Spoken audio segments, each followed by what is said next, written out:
roho yako inatamani uvuke mahali fulani. Roho yako inasema, Mungu nipe tena nafasi kidogo, nipe tena kidogo Bwana, niongezee tena kidogo niweze kuvuka. Unaumia, mapito ni mazito. Yesu yupo.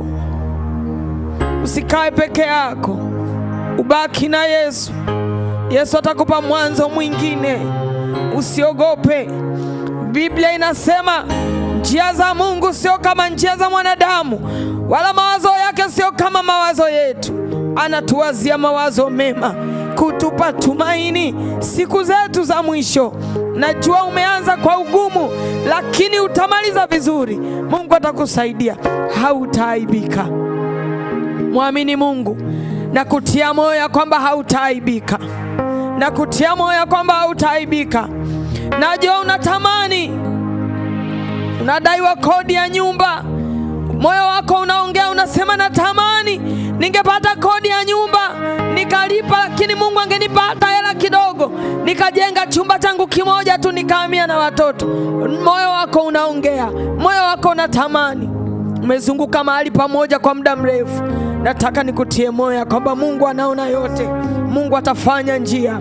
Anayo njia. Biblia inasema anafanya njia pasipokuwa na njia.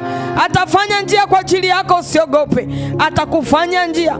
Bwana atainua mtu atakuja kukutia moyo. Bwana atainua mtu atakuja kuleta fedha. Bwana atainua mtu, atatumwa, hata kunguru walitumwa wakaleta chakula. Bwana atainua mtu atakuja kukutia moyo na utavuka hapo ulipo. Cha msingi mtazame Yesu. Mwangalie Yesu, ndiye mwanzilishi wa imani yetu. Mwangalie Yesu, usimwangalie mwanadamu. Wanadamu wanavunjana moyo, wanadamu wana wivu, wanadamu wanasengenyana. Mtazame Yesu aliye mwanzilishi wa imani yako. Atakusaidia, atakuvusha.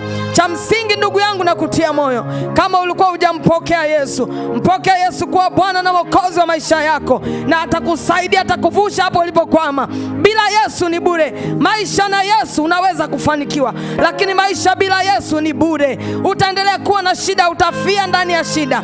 Lakini ukimpokea Yesu kuwa Bwana na Mwokozi wa maisha yako, atakusaidia, utavuka. Kwa sababu Biblia inasema fedha na dhahabu ni mali ya Bwana, anatafuta ni nani anayemcha Bwana ili amrithishe. Mche Mungu ili akurithishe mali. Vitu vyote viko kwa Bwana. Kila unachokitaka kiko kwa Yesu. Mpokee Yesu awe Bwana na Mwokozi wa maisha yako, na utavuka salama na shida zote zitakwisha katika jina la Yesu. Bwana akubariki sana. Amen. Amen.